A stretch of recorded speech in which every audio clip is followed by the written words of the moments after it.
on, Bitsy.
Testing 1, 2, 3, there we go. Now then, I have no idea why that happened. Sometimes the microphone just resets. Give me a second. There we go. I can hear myself now. Welcome back to Crypto Warehouse. It is the 14th of November, 2024. We are back. Bitcoin is over $90,000, nearly $91,000. And it's a good day. We've got a lot to get through today. We're going to talk about yet another Bitcoin target. What can we take away from this?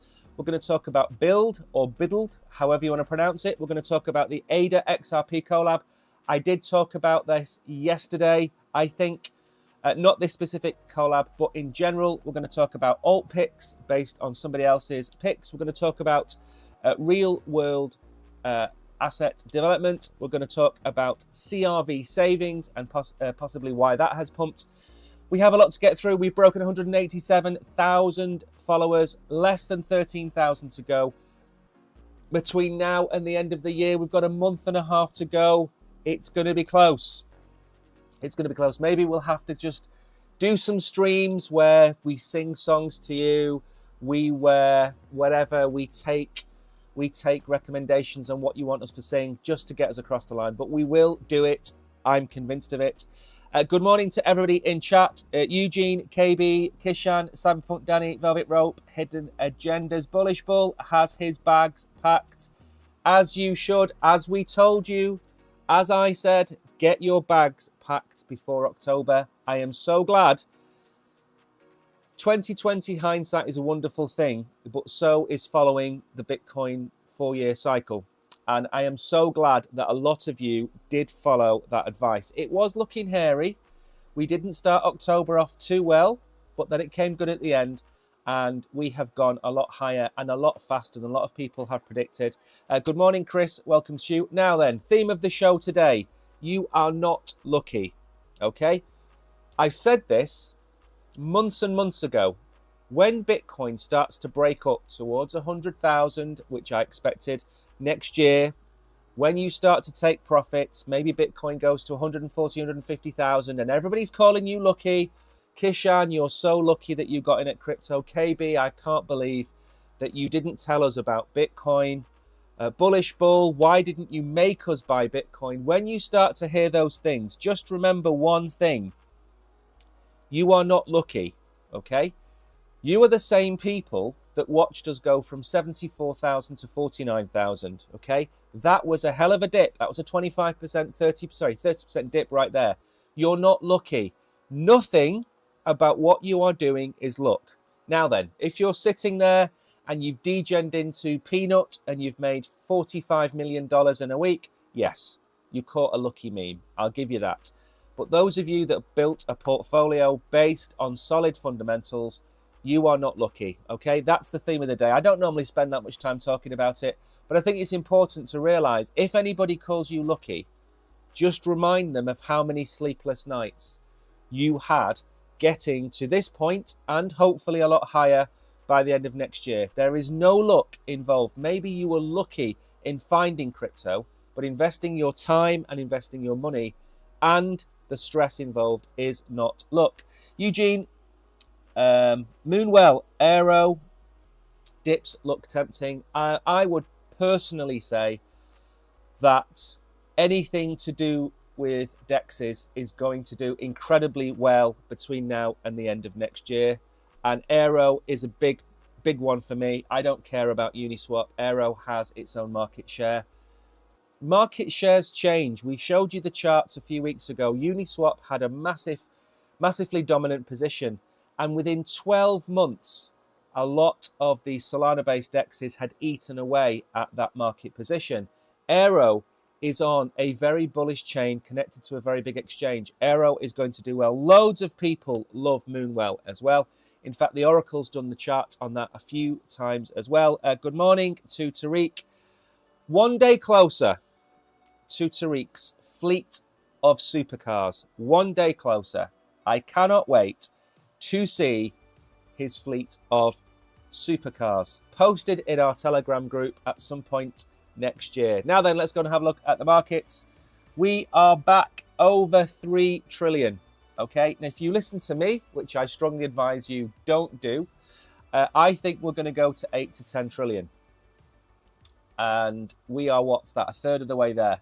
So we've got 2/3 of the way, sorry, we've got 2x of the way to go. Now, again, I am not going to be necessarily right, okay? It's my prediction. It's not set in stone. We might only go to 5 trillion. We might only go to 6 trillion. It's only a target, okay? Not set in stone, but still solid and bullish to get to 3 trillion. I remember sitting here, and it wasn't that long ago, maybe middle of last year, we were under 1 trillion, I believe. Were we not? I think we were. Bitcoin was at 15,000. I think we must have been under 1 trillion. So then, volume, again, long gone are the days of 60 to 80 billion in volume. We are absolutely knocking it out of the park. Bitcoin dominance, ETH dominance, again, still hanging in there. That hasn't really changed, and we're not going to look at that too much. I am going to try and keep an eye on messages. I can see some messages coming in. Remember, if you're new here, smash the like button, say hello, and subscribe. Help us get to 200,000.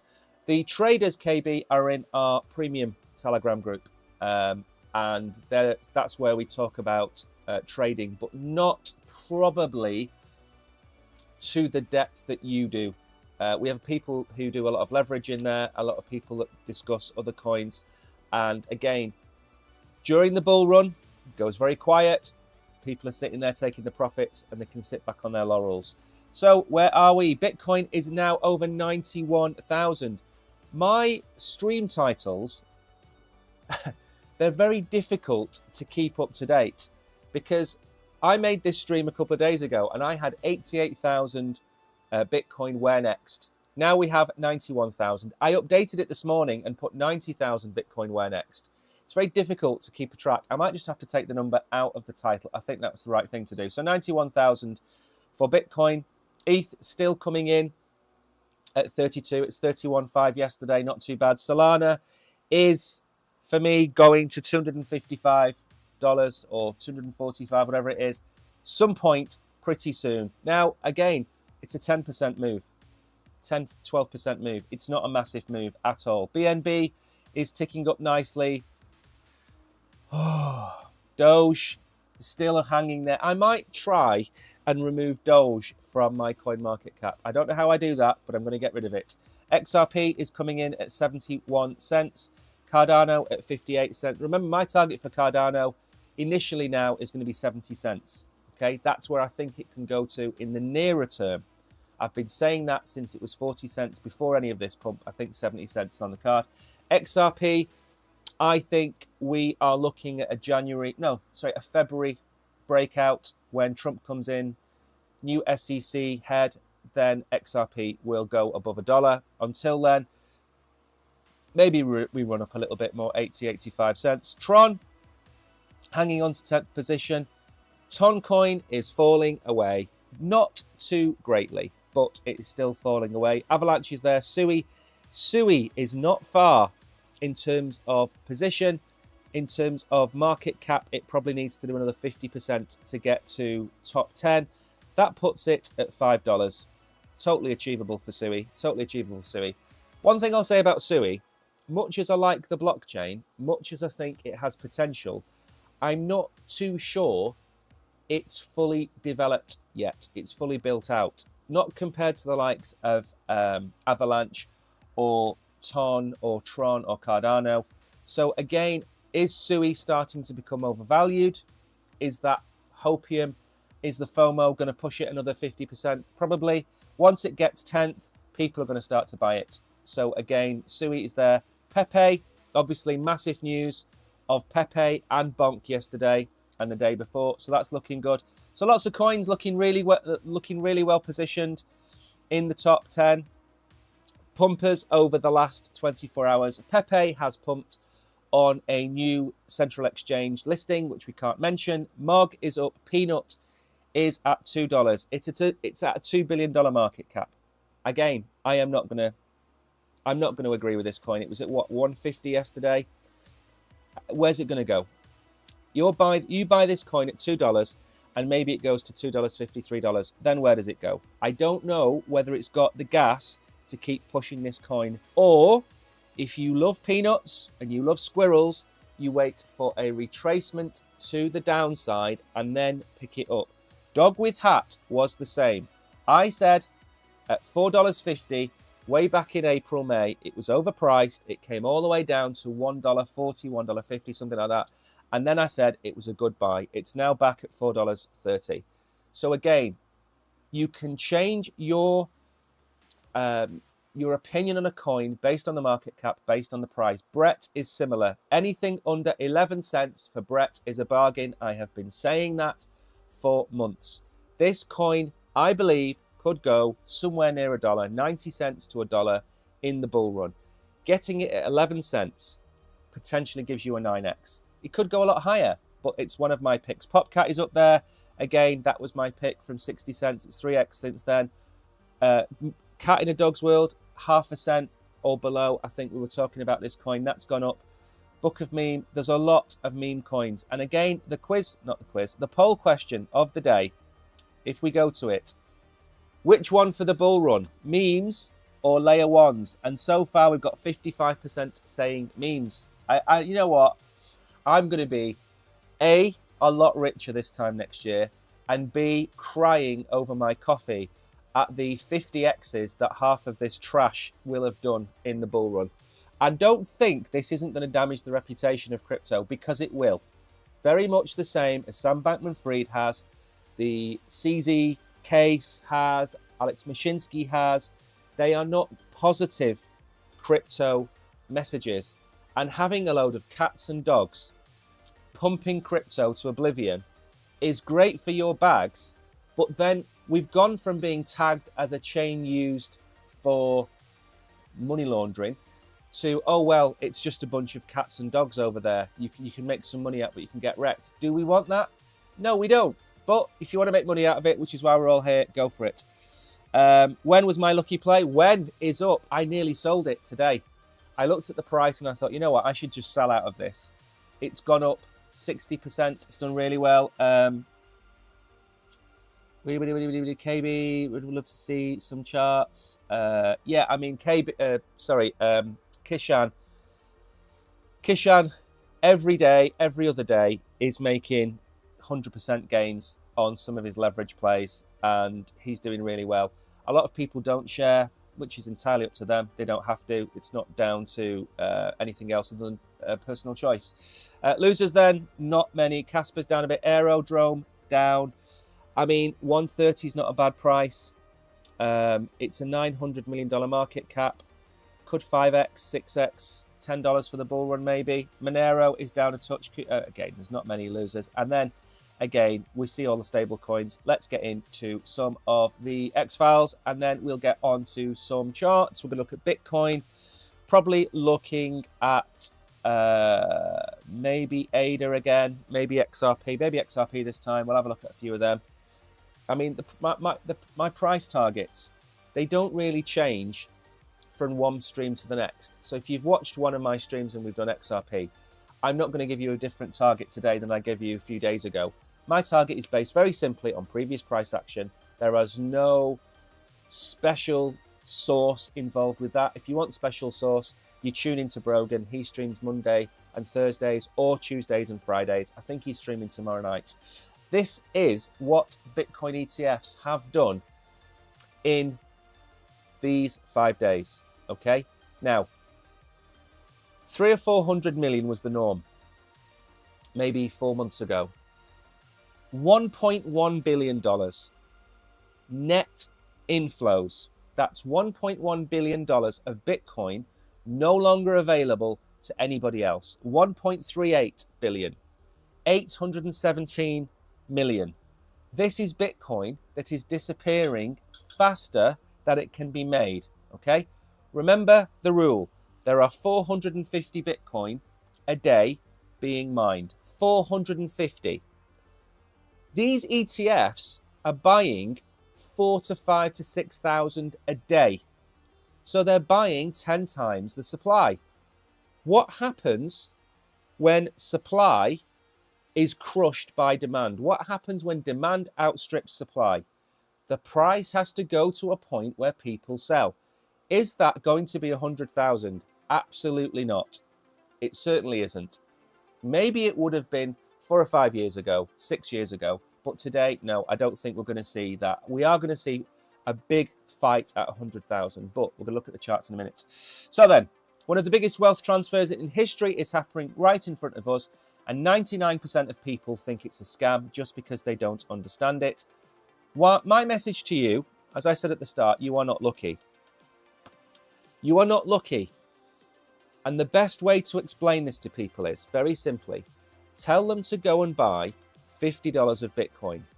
Why? Because everybody thinks you have to buy 1 Bitcoin. And if you think that sounds crazy, believe you me, it isn't. Everybody thinks you have to buy 1 Bitcoin, 1 Ethereum, or 1 Solana, or meme coins. Now, 1 Bitcoin is $91,000. If you say to your aunt, you should buy some Bitcoin, she is more than likely going to say, I can't afford 1 Bitcoin, it's $91,000.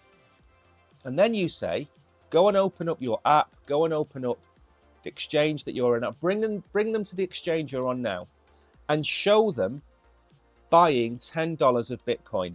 Okay, just do a convert or a swap or whatever you want to do, and just show them they can buy Satoshis. Okay, the same maybe with Ethereum, the same maybe with Solana. People don't understand crypto, and after not understanding crypto, they don't understand that you can buy fractions and fractions and fractions of these coins. They think it's like stocks and shares. You know, if you want to go and buy 1 share in Warren Buffett's company, it's, what is it nowadays, $500,000 or $600,000. You get an invite to his party, fine, but you have to buy $500,000 or $600,000 worth of one. That's why meme coins look so good, because you can put $10 in and buy 1 billion Pepe. That's why it looks so appealing to people. It's all a trick of the mind. So if you have friends and relatives, and that's every single one of you, go and show them how to buy $5 worth of Bitcoin. And if you've got a lot of money and you've made a lot of gains, send 5 of your friends $5 just to get them into crypto, just so they understand they can buy Satoshis. That's all you've got to do. Bitcoin would hit $500,000 if the strategic reserve happens, because other nations would need to buy. Mike Novogratz, I've talked about this before. It's called contagion. Okay, we call it FOMO, but it's contagion. And that is where others don't want to miss out. They look at the Bitcoin strategic reserve, they look at America, and they think we need to get in on the action. Very simple. That is what they are trying to do, and who can blame them? Matt Hauger and I gave a crypto presentation to 350 financial advisors from Morgan Stanley to Wells Fargo. We surveyed the audience. 77% of them do not allocate to crypto. We are still early. Again, you might not think, that it affects you directly, that these men in suits are not buying Bitcoin. And to some extent, that is true. But to another extent, that is completely wrong. The same way that people sit in countries around the world and say, it doesn't matter who's in charge of China. It doesn't matter who's in charge of America because I live in France or Spain or Germany or the UK. It absolutely matters. There's nothing you can do about it, but it matters. And it matters that you pay attention to it. You understand what's going on in international politics. It matters that you understand and not just turn a blind eye to it. This inflation that we've seen, this 30% inflation that we've had over the last 2 years, that was directly a response of a group of countries printing money like it was going out of fashion. And when you print money, inflation happens, okay? And if you look at, is it Milton Friedman? The only people that can create inflation are governments. They print money, they inflate the cost of goods, and that puts inflation up. Again, back to this one, Senator Lummis has said that the Bitcoin Act, which would create the reserve, would be on his desk within days. I think the second follow-up to this is she said that the American government could start buying Bitcoin as soon as 100 days after they take office, which would take us to May next year. So we're potentially 7 months away, 6 months away from America starting to buy Bitcoin. Again, never expected to update this as quickly. Bitcoin is now 7th. So we did this on Monday. Bitcoin had overtaken silver. It's now overtaken Saudi Aramco. It's now 7th, okay? Now, there is a bit of a jump to the top 5. I'm sure this Amazon and they were up at 3 trillion. I don't know why. But anyway, I also said that Bitcoin was likely not to enter the top 5. I could be wrong. Shock horror. Right then, and this is the last post for something that you might want to follow for a bit of fun. This was created yesterday, I believe. This is the Department of Government Efficiency. This is, I imagine, created by Elon Musk, okay? And again, it's already gained 976,000 followers with Elon Musk posting it in there. So again, I'm not saying you're going to get any insight from this. I'm saying you should probably pay attention to it and see where it goes. Right then, let's move on very quickly and actually get into some real news. This is another price target for Bitcoin. Again, we cover these pretty much every week. We have had $1 million price target.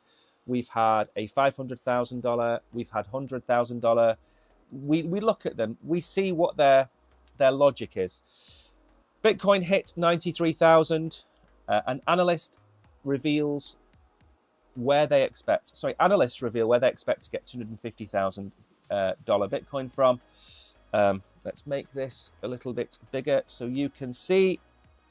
So the pro-crypto stance has sparked the market surge. Now, I read and commented on a post last night about this, whereby somebody was saying that by using Tether to buy Bitcoin, you could actually prop up the US debt. So the more people buy into Bitcoin, they need to buy Tether.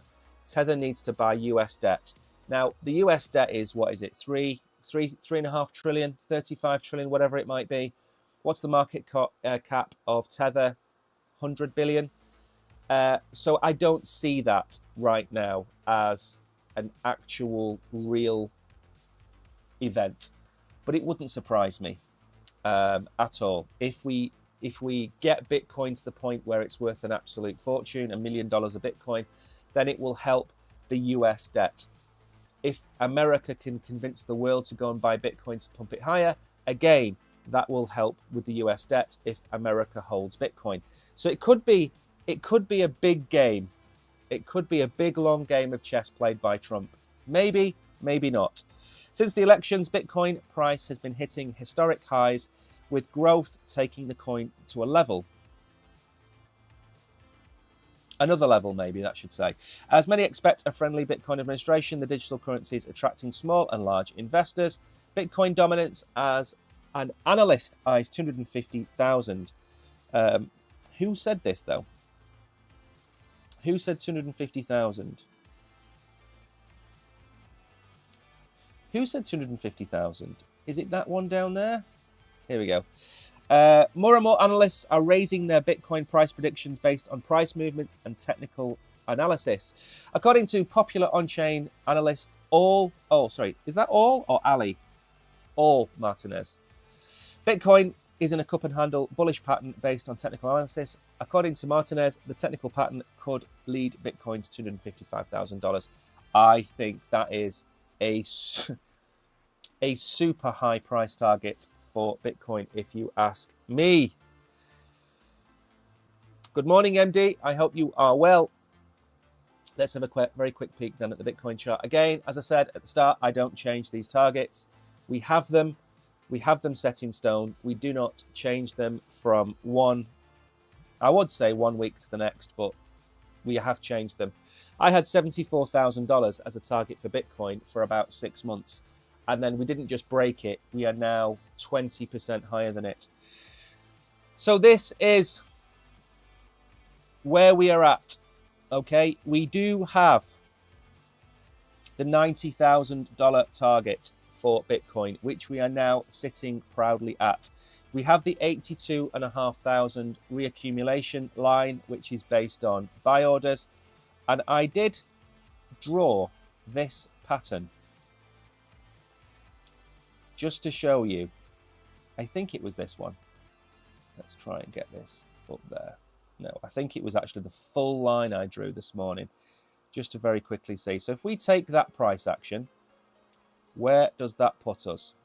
From there to there, roughly takes us to there. So my target is 103,000, okay? It is a finger in the air. Where is the breeze coming from? Target, that's the target. It doesn't mean we're going to hit it on the 31st of December, and it doesn't mean we're not going to have a correction. That is the recent move that we've had replicated. Now, as I said yesterday, maybe we do this. That's probably the nicest, straightest line I have drawn ever on this channel. We could do that. I think the problem is that when you look at charts, they show you patterns. You can look at previous patterns. You can look at where we've gone. We know the last 3 months of the year are bullish. We get all of that. But when things happen in the real world outside of charts, black swans, there are such things as white swans. Now, Trump winning the election, and we're not going to talk about Donald Ducks again on here, but certain things can make charts run away with themselves. Okay? We hit the all-time high price on Bitcoin before the halving for the first time ever. That was caused by the ETFs. The Bitcoin ETFs brought in new money. Because it's brought in new money, can we not take everything that's happened and just shunt it up? So we now know they're doing nearly $1 billion a day, okay? That is $20 billion a month of Bitcoin that's being bought. Now, that at current price is about 1% a month, or something like that, of the market cap, I think. So maybe my $113,000, $114,000 target for Bitcoin at the end of the bull run needs to be recalculated based on this influx of new money, because that's what we should be doing. This price action that we're seeing now, if you think about it, we maybe should have started off at a lower point than we're at. So maybe we shouldn't have started this run at 65,000. Maybe we should have started it at 45,000. And then where would we be now? We'd probably be around 75,000, which would have just broken the all-time high. But instead, we've got these ETFs that have come up, sucked away all the Bitcoin. They've now got 1 million Bitcoin. Michael Saylor is now starting to FOMO in. Donald Trump is going to come in and start FOMOing in. And all of these things just take it away from the chart. We can't keep going up in a straight line. That is a hard and fast fact. But when ETFs are buying so much, when do they sell? When are the ETFs going to sell? Are we going to see a pre-Christmas sell-off? Are people going to say, you know what, I bought this ETF at 60,000, Bitcoin's at 100,000 now, I'm up 60%, I'm going to have a really good Christmas, and then dump? Are we going to see a December dump because the ETFs sell? Or is it just going to keep going? I don't know the answer to this, but all I can say is that every price target that I have set is out. 86,000 for the end of the year. It's 91,000 already. Now, I'm not saying, as I said, I'm not saying we're going to be at 103,000 by the end of the year, but maybe we just need to keep an eye on things and wait for a correction. If you're dollar cost averaging in, keep going. I do think 82,500 is a solid level of support. Yesterday, I thought we were going to break down. We came down below 88. It's just being bought up. And the RSI is as high as it was. Where were we? If you go back and look at the RSI from where we were, we're coming to the top. This is on the daily. So the RSI is fairly high, but in the bull run, I don't think it really matters. So if you're wondering what you should be doing, I would be dollar cost averaging in right now. And I would do that because even on a correction, you'll pick up the lower price. If we keep pumping, you're buying in. And like I say, whatever happens, if we do this, or even do this, and you dollar cost average in, you're going to pick up both of those moves. And if we keep going higher, then you're still going to average in at below the price that it ends up as. So again, it's very difficult to predict right now. because everything is up in the air. Everything is super bullish. And there's nothing I see that counteracts a continuation of this other than maybe a Christmas profit take. That's the only thing I can think of. And again, we don't know if that's going to happen either. Good morning, Solo Sky. Welcome to the stream. If you are new here, remember, smash the like button, say hello in chat. We stream every day, Monday to Friday at 11 a.m. We stream Mondays and Thursdays at 9 p.m. or Tuesdays and Fridays at 9 p.m. Smash the like button. We're trying to get to 200,000. Just subscribe. It's very simple. Hit that follow button, hit that subscribe button. That's all you've got to do. Now then, this was very bullish. Somebody asked in chat yesterday whether I liked Avalanche. Yes, I do. BlackRock's build fund now compatible across major blockchains for greater access. This was always going to happen. This was always going to happen for one reason. Why would BlackRock only want a slice of the pie? They want all of the pie. I've said this since before the Bitcoin ETF. BlackRock wants to have an ETF for every major crypto. It wants to own Bitcoin, Ethereum, Solana, XRP, Cardano. Yes, Cardano. It wants to own maybe AVAX, SUI. It wants to own them all because it wants a share of all of the pie, okay? At the minute, it has Bitcoin and Ethereum, 72% of the pie. It's not done yet. There are ways, multiple ways that BlackRock are going to get involved. You can sit there until you're blue in the face saying, I don't want men in suits anywhere near my crypto. It was always going to happen. 25 years ago, people on the internet didn't want anybody to find out about it. It was their thing. They were the little geeks playing on IRC or ICQ. They were having fun. And then along came the suits and along came business and everything else. And we are where we are. This is going to happen to crypto. You just have to accept it. It was your geeky pastime. But by the time the majority of people get here, you will have made a fortune. And whether you're here for the tech or the money, you will make a lot of money between now and whenever you sell. In a year, in 5, in 9, in 13 years' time, you'll make a lot of money. But this is the time where we're still early. People still don't trust it, don't believe in it. I've seen it all before. I saw it with the internet. And BlackRock doing this is exactly what we said. They want all the pies. Okay? They're greedy. They're the little fat kid in, what's it called? Willy Wonka and the Chocolate Factory. The little German kid stuffs his face and gets stuck up the thing. That's BlackRock. BlackRock has extended and expanded its institutional digital liquidity fund. It's now on Aptos, Arbitrum, Avalanche, Optimism, and Polygon. So Optimism, Polygon, Arbitrum, Layer 2s on Ethereum. Aptos, lots of people like Aptos out there. Lots of people like Avalanche. It's going to go everywhere. Believe you me, it's going to be on Solana in a very short space of time. Now, we talked, and I made a video about tapping into Bitcoin's liquidity. And yesterday, I did a review of a project, and that project was trying to connect Bitcoin to the Ethereum virtual machine. So let's work out the dots. BlackRock wants everybody's Bitcoin, but at the minute, it's only got people's Bitcoin that are coming in through its ETF. How does it get Bitcoin from people on the blockchain who own a lot of it? Okay, what they need to do is they need to spread their fingers far and wide, and they need to create investment tools that you want to invest in, so they will offer you a yield.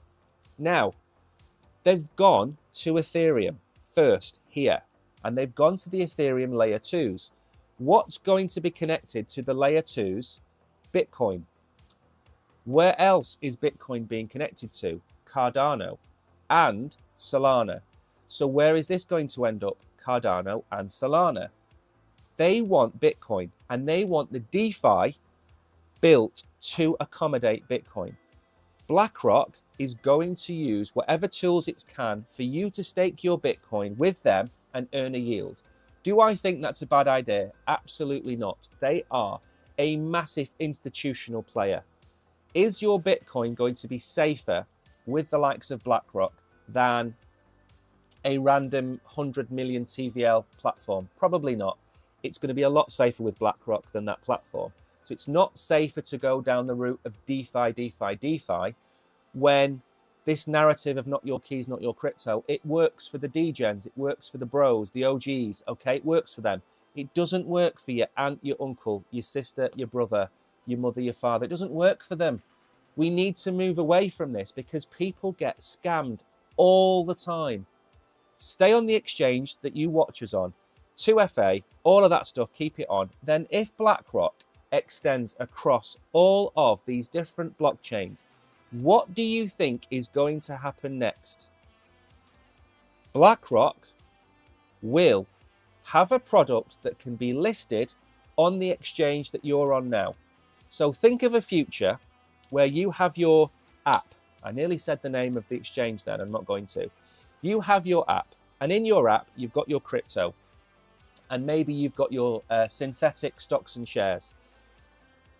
What's the harm in having a BlackRock US gilt-backed coin that pays you 4.5%, and it's or 4%, 5%, whatever it might be, and it's pretty much guaranteed, backed by BlackRock, offered through the exchange you're on now?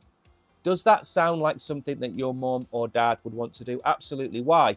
Because of the reputation of BlackRock, the reputation of Franklin Templeton, of Goldman Sachs. Their reputation precedes them. Now, yes, we've had the subprime mortgage crash. Yes, Goldman Sachs got bailed out by Warren Buffett. They make mistakes. They get fined for cheating and all that kind of stuff. We know all of that. But you shouldn't swim against the tide. And this is coming. And it's coming in the form of these tokenized real-world assets. And it's going to be bigger than many people understand. And that's why I am so bullish on real-world assets. This is what's going to happen.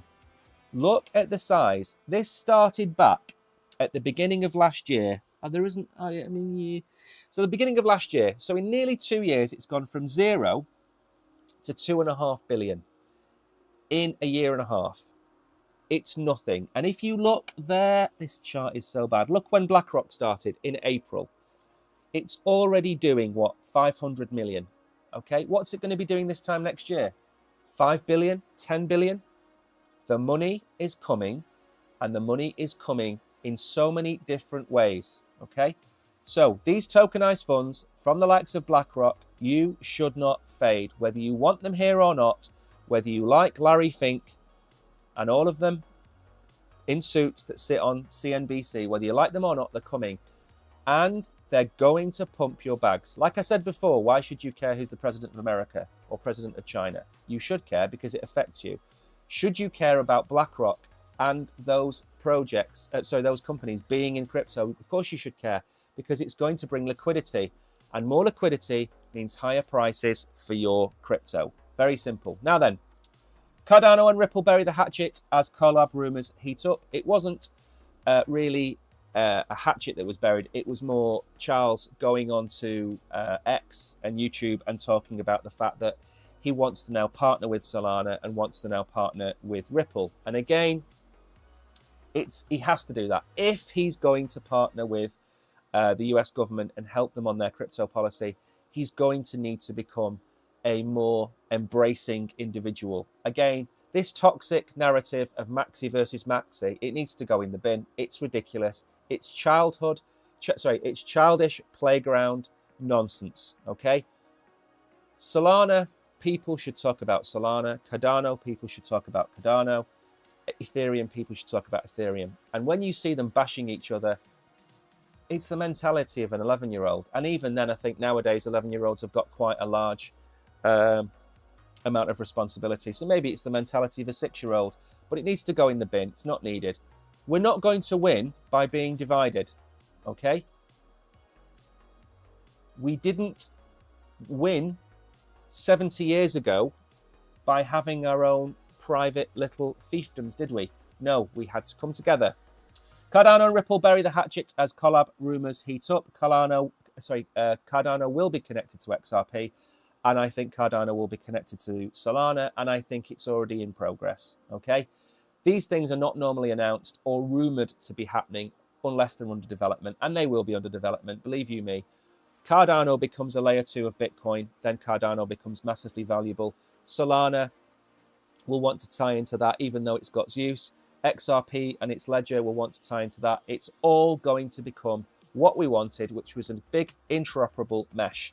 Charles dismissed conspiracy theories about the SEC targeting XRP at Ethereum's behest in late 2022. Sparking a feud between Cardano and the Ripple communities. This sparked troll attacks and harassment. I've read them all. They've absolutely been ridiculous. We need to, like I say, we need to step away from it. Fast forward to today, and the narrative has shifted. Hoskinson recently revealed that he and Brad have engaged in constructive dialogue, fueling speculation about a collaboration between the two ecosystems. Every ecosystem in the future will be connected, okay? Whether it's today, next month, or next year, they're all going to be connected, okay? It's going to be one great big mesh of networks, okay? Don't think that they all exist in their own individual bubbles. They do, but connecting, they'll become stronger together. So they will be partnering up. I just spoke with Brad. He's a great CEO and extremely collaborative, and I'm excited to see how the future unfolds. So again, we don't need to move on and talk about this, but suffice to say, we have a big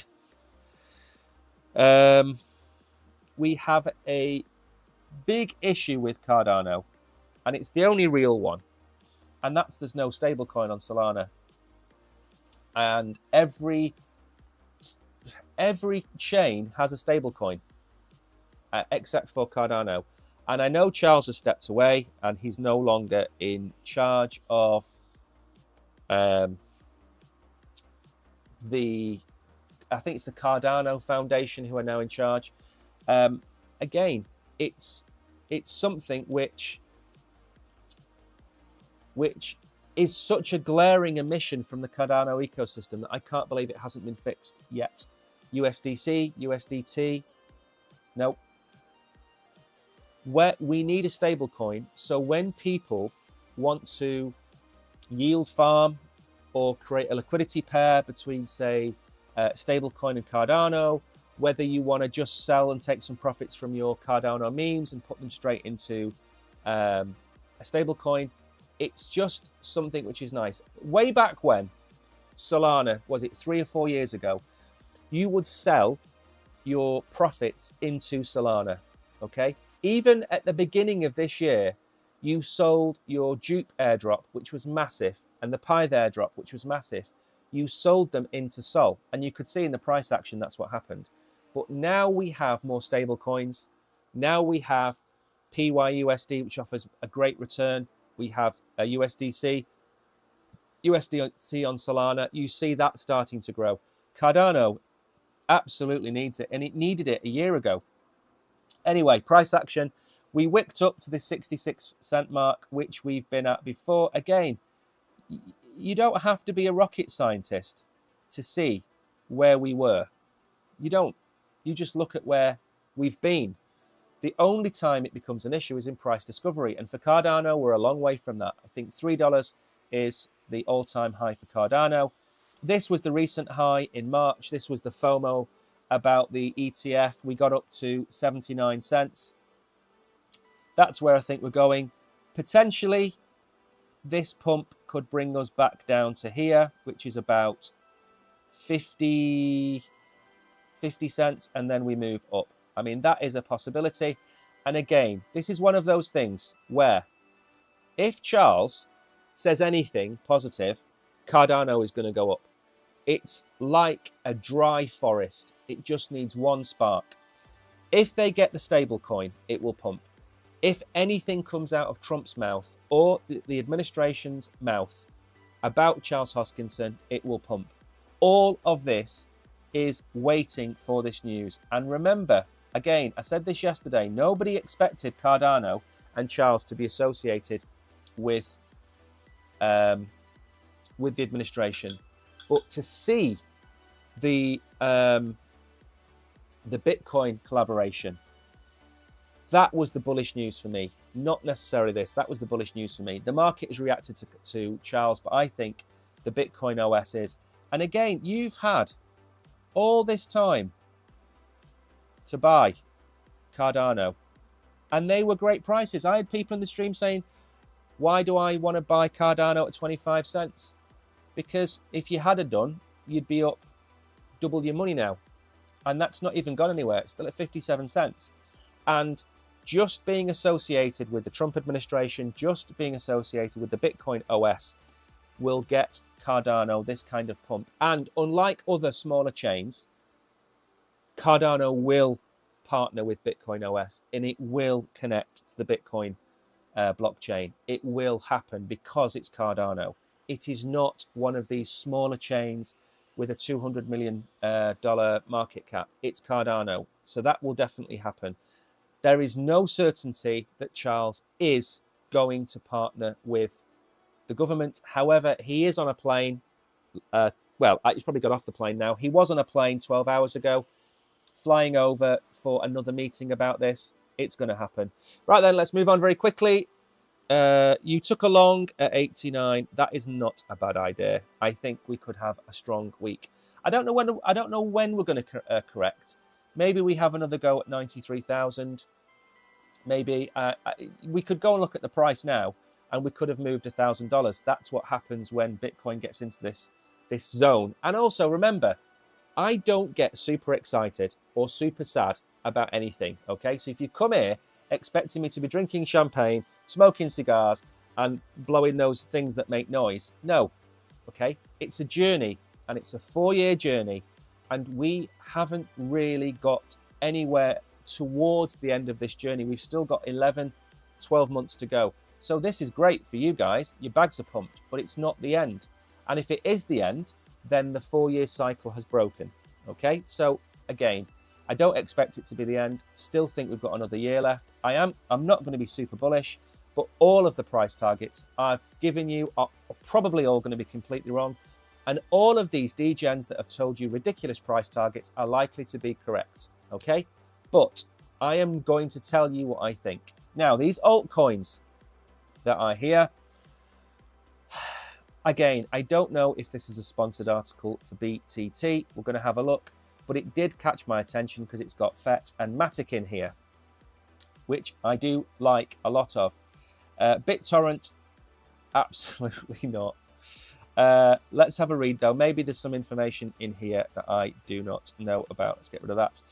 So, planning on investing in altcoins amid an ongoing correction in their respective valuations. Absolutely, that's what happened with FET. FET is going through a period of time where it is starting to acquire other AI projects. So Kudos is now part of FET, and there was another AI project yesterday or the day before that is going through a vote to decide on whether they should team up with ASI.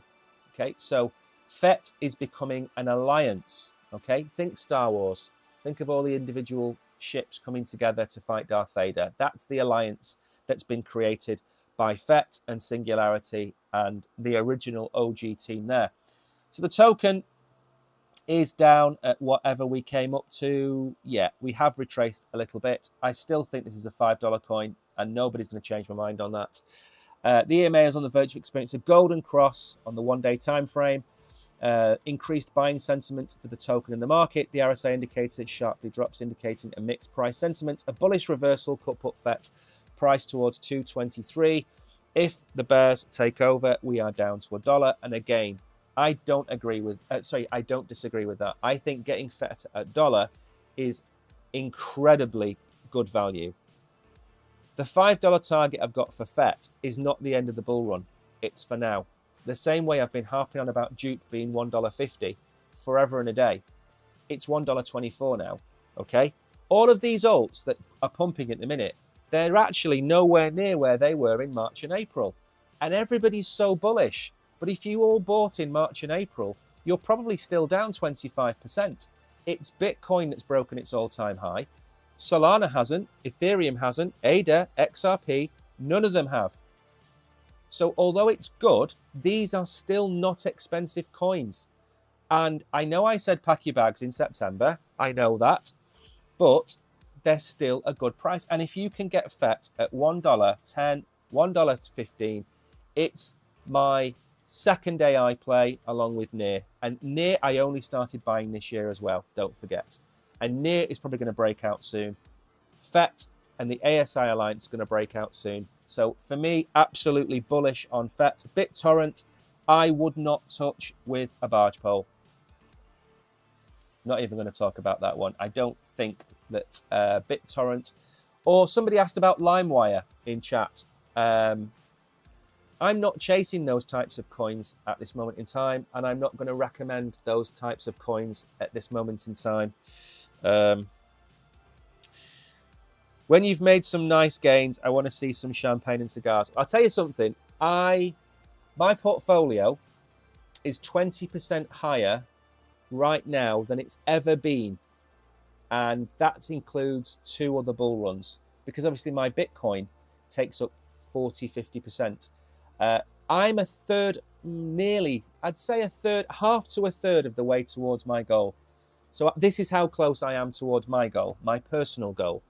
And I'm going to break Michael Saylor's heart if he's watching this. And I am probably going to sell one of my Bitcoin in this bull run. And every alt I own is going straight into, they're going to buy, retail are going to buy my bags. That's my plan. And then I am just going to enjoy a lot more the bear market next year, because I didn't get out last time or the time before. Third time's a charm. I'm out. Polygon for me hurts my brain. I do not understand, unless I'm missing something fundamentally flawed with this project. I don't understand why it's not pumped. Now, all of the layer 2s are down this year, as well as Arbitrum and Optimism and Polygon. They're all down. So it's not a Polygon specific issue. It's a layer 2 Ethereum issue, and I get that. But Polygon, it's not got as much of a lead as it had a year or 2 years ago, yes. But it's so undervalued. It is so undervalued at 40 cents. So where's it going to test? It's going to test 48, and it could go to 29 to 30 cents. Again, let me go look at the chart. And I know what you're thinking. You're thinking, Mike keeps peddling Matic. Why? Why does he keep going for Matic? Because the same way I hated XRP. I hated it. I didn't hold XRP until last year. I thought that XRP was a waste of time. Okay? I didn't like it because I was too much of a purist.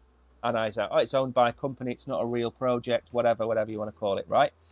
Now, we are all in the money of trying to make as much money as we can. And that's why I bought XRP. That's why I bought Cardano. And that's why I've held POL, or Matic as it was. Now, this price action, it's just, there's nothing here, okay? Now, it only went live on the 13th of September, yes. But there's nothing here. There's nothing to say this is going to pump. I mean, we have to probably go and look at Matic in all fairness. And I've probably got a chart or a pattern on Matic. If it's even still, yeah. Now, this is sad to see. But like a lot of coins, it's in the same position. It's still under the bull market support band. It's trending down. It did wick up. Where did we go? Let's ignore that for it. Let's go here. So it did get to 150. Then it's got up here to 130. I think this is a $1 coin every day of the week. Every day of the week, it's a $1 coin. But, I mean, I don't know. I mean, that, it's just not happy for some reason. And like I say, I can't see the news coming out being overly negative. I don't understand why the coin is this low at all.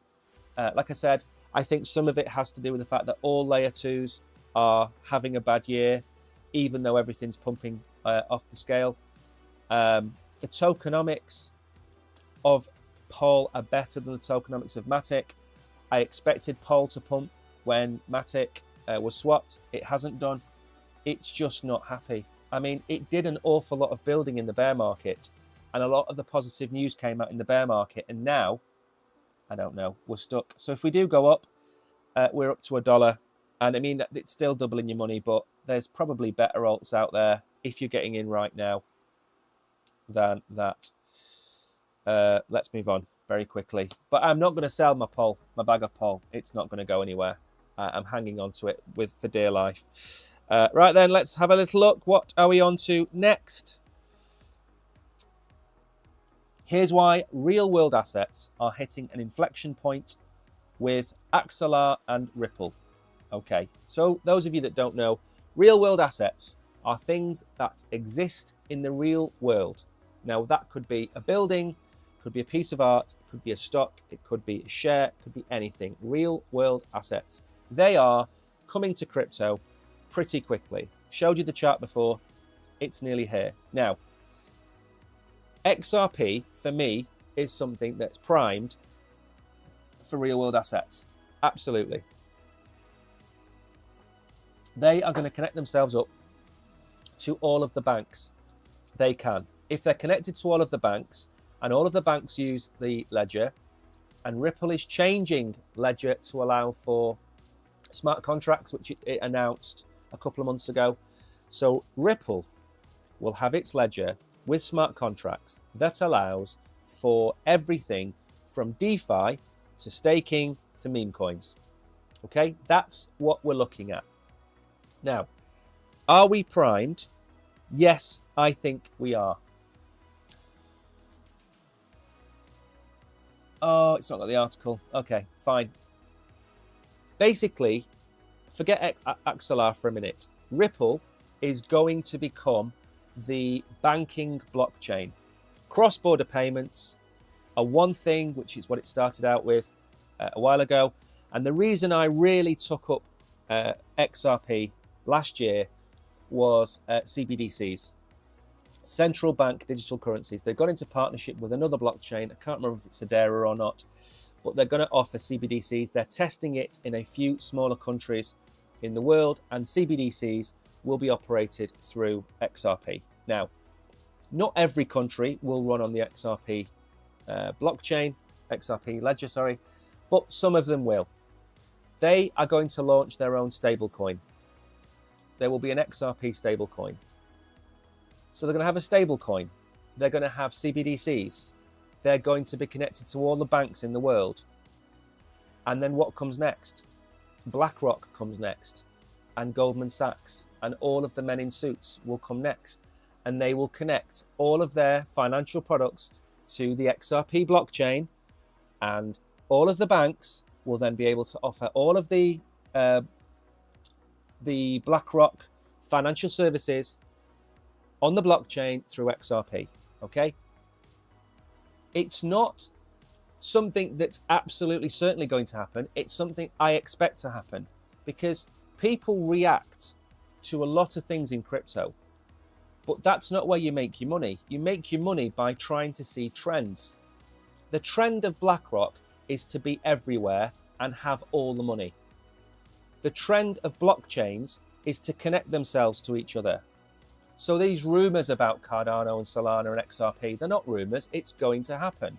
It's going to happen that BlackRock is going to be on all the blockchains and connected to all of the banks that are on the XRP system. It's not rocket science to see these things. We look at the news every day. You should see it coming a mile away like I do. So it makes anything that BlackRock does online valuable. It makes everything that XRP will do in the next few years valuable.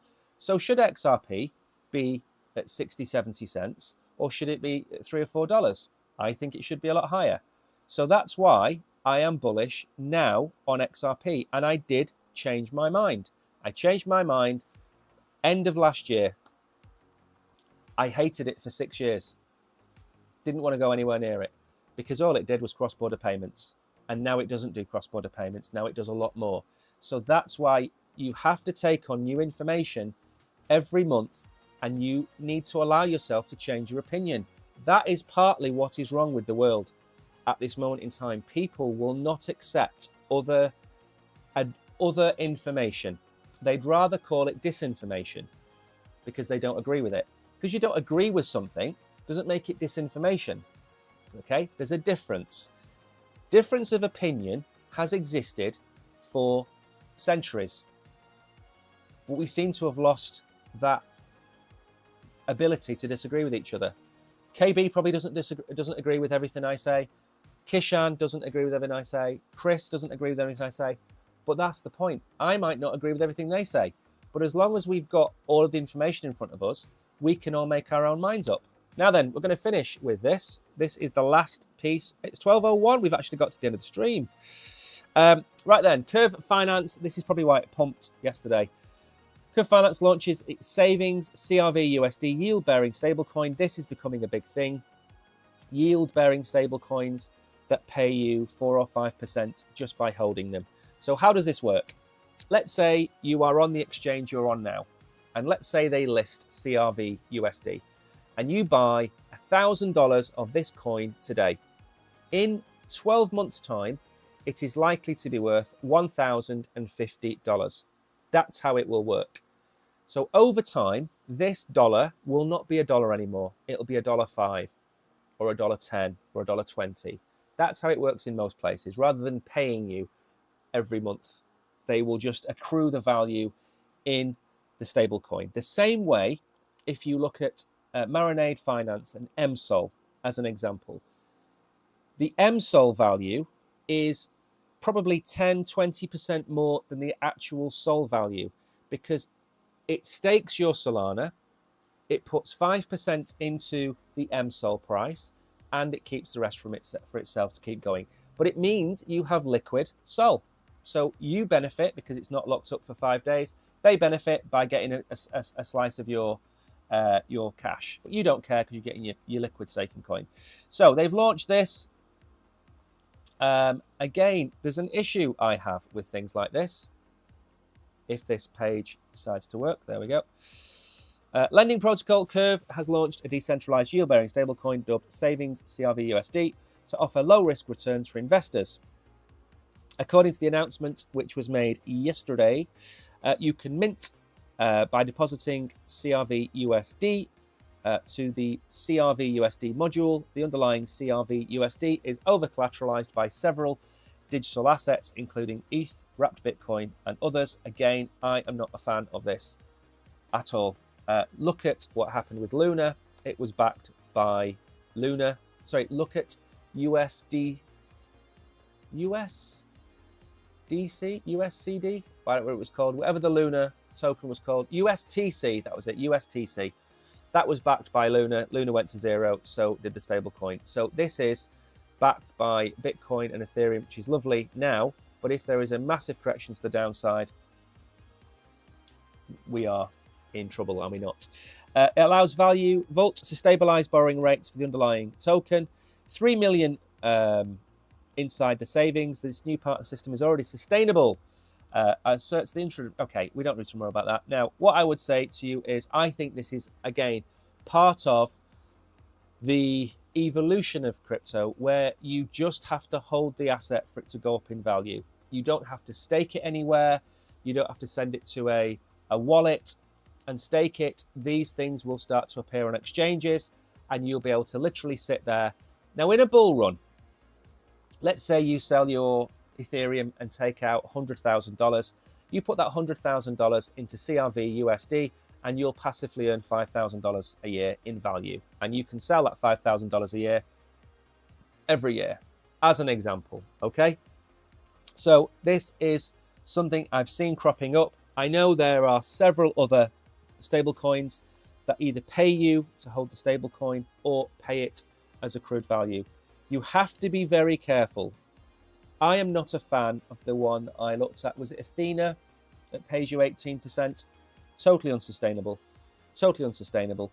I think if you're getting 4 to 7% on your stablecoin return through a platform that you're on now, I think that is wholly safe. I think I am getting about 12% on one of the exchanges that I'm on, but it's not paid wholly in USDC. I'm getting USDT, sorry. I think I'm getting 6% in USDT and 6% in their native token. On others, you have to stake it for 3 months, so it's locked up. So there's lots of ways to catch you out, but be very careful with investing in stable coins that are not backed one-for-one with cash. Now, it is 12:06. That is the end of the stream. Thank you, everybody, for coming. I don't know if the Oracle is streaming tonight. I need to speak to him, but there is the Oracle stream. That's what it looks like. It's got a big green arrow on it. So if you see that on the exchange tonight, it is the Oracle, the better, actually it's up there, the better looking version of me. There we go. I still haven't got the hang of pointing on camera. He will be either streaming tonight or he'll be streaming tomorrow night. One of the two. I'll speak to him in a bit and I'll put it in the calendar. I've not set it up yet. But thank you, everybody, for tuning in. It is now, what time are we? 12:07. I've overrun again by 7 minutes. Thanks, KB. Thanks, Chris, Kishan, Solo Sky, Bullish Bull, everybody that's been listening. Thank you. Oh, by the way, the poll. 53% have said memes will outperform layer ones in the bull run. 47% said layer ones will outperform. That is pretty close. Anyway, thanks, everybody. See you in the morning.